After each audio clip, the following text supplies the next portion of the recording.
যিসকল picnic party কৰিব যায় বা এনজয় তেওঁলোকে ধামাকা চুটায় তাৰ মাজতে এটা বেয়া পৰিৱেশ কৰি থৈ আহে। পৰিৱেশটো হৈছে কি প্লাষ্টিকৰ বটল বা মদৰ বটল এনে বস্তু পিকনিক খোৱা জেগাত পেলাই থৈ আহিব নালাগে। কোনোবা এখন নিৰ্দিষ্ট জেগাত দমাই থৈ আহিব লাগে। সেয়েহে মানে কি মই পিকনিক পাৰ্টি যোৱা সকললৈ বিনম্ৰ অনুৰোধ। আৰু লগতে পাৰ্টি কৰি ভাল লাগে, কিন্তু পাৰ্টি কৰা জেগাত অভাৰ নিচা কৰিব নালাগে। অভাৰ নিচা কৰি বহুতো অসুবিধা হ'বলগীয়া হয়, যিহেতু বাইক চলাই যোৱা বা গাড়ী চলাই যায়, কিন্তু অভাৰ নিচা হ'লে পুৱা বিপদৰ সন্মুখীন হয়।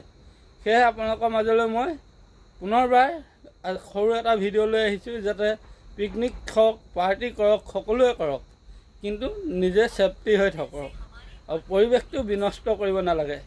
পৰিৱেশটো আমাৰ ভালকৈ ৰাখিব লাগে, কাৰণ এটা পাৰ্টিয়ে নাযায়, তাত শ পাৰ্টি আহিব পিকনিক প্লেচত।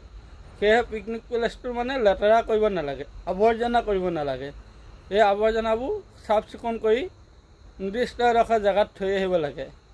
সেয়েহে মই আপোনালোকৰ মাজলৈ এই ভিডিঅ'টো লৈ আহিছোঁ। আৰু মই পৱন দাস, নতুনকৈ এটা ইউটিউব চেনেল আছে, ইউটিউব চেনেলটো ছাবস্ক্ৰাইব কৰিব, লাইক আৰু কমেণ্ট কৰক। কিন্তু পাৰ্টি খাব যাওঁতে বহুত সাৱধানে যাব, যিহেতু এতিয়া ঠাণ্ডা ছিজন আৰু পুৱা ঘন কুঁৱলী পৰে।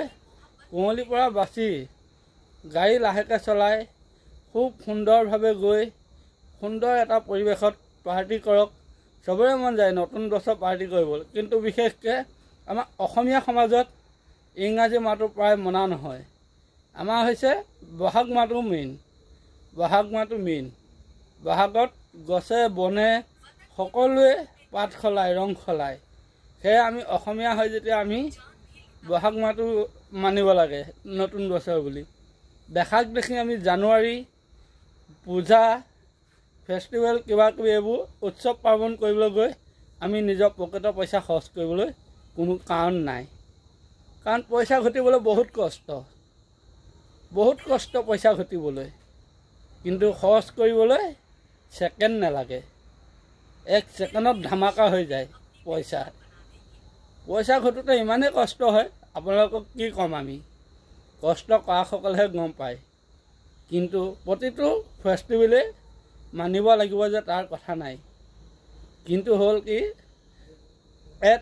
মানে হিচাপৰ কিতাপ মানিব লাগে। যিহেতু আমি অসমীয়া নহয় জানো, আমি বহাগ বিহু মানো, মাঘৰ বিহু মানো, কাতি বিহু মানো, আমাৰ গুৰুজনাৰ যি সংস্কৃতি আছে এইবোৰ মানো, ভাওনা কৰোঁ, এইবোৰ সকলো কৰি মেলি আমি সংস্কৃতি জীয়াই ৰাখিব পাৰোঁ।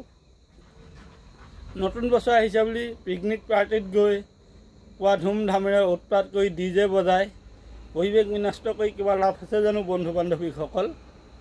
আপোনালোকে বেয়া নাপাব মই এই কথাকেইটা কোৱাৰ কাৰণে, কিন্তু বহুত দেখিছোঁ এনেকুৱা বহুতো মানে পিকনিক পাৰ্টি যায়, প্ৰায় ঘৰৰ পৰা যায় ভালকৈ, ঘৰলৈ যেতিয়া ঘূৰি আহে ন, একো তাহাঁতক ক'ব নোৱাৰি, একো সুধিব নোৱাৰি, এনেকুৱা অৱস্থা হৈ ঘূৰি আহে। আৰু আজিকালি হৈছে কি পিকনিক মানে চিধা ড্ৰিংকছ কৰা, ড্ৰিংকছ নহ'লে পাৰ্টিয়ে নহয়। মানে মদ নাখালে পাৰ্টি কৰিবই নোৱাৰে কোনো, বেলেগ খোৱা বোৱা ব্যৱস্থাটো নাথাকেই, চিধা মদ খোৱাটোৱে কথা। মদ খাই পাৰ্টি কৰি ঘৰলৈ ঘূৰি আহোঁতে বহুত মানে অসুবিধাৰ সন্মুখীন হয়, বহুত দুৰ্ঘটনা হয়। সেয়েহে মই আপোনালোকৰ বিনম্ৰ অনুৰোধ, যাতে পিকনিক খাব যোৱা সময়ত বা আহোঁতে ঘূৰি আহোঁতে মদ খাই নাহিব, ড্ৰিংকছ নকৰিব। আৰু সকলো লোকে পোনপ্ৰথমে আপোনালোকৰ হেপী নিউ ইয়েৰ জনাইছোঁ, যিহেতু 2025 চন সকলোৱে শুভ হওক তাৰে কামনা কৰি মোৰ পেজৰ পৰা আপোনালোক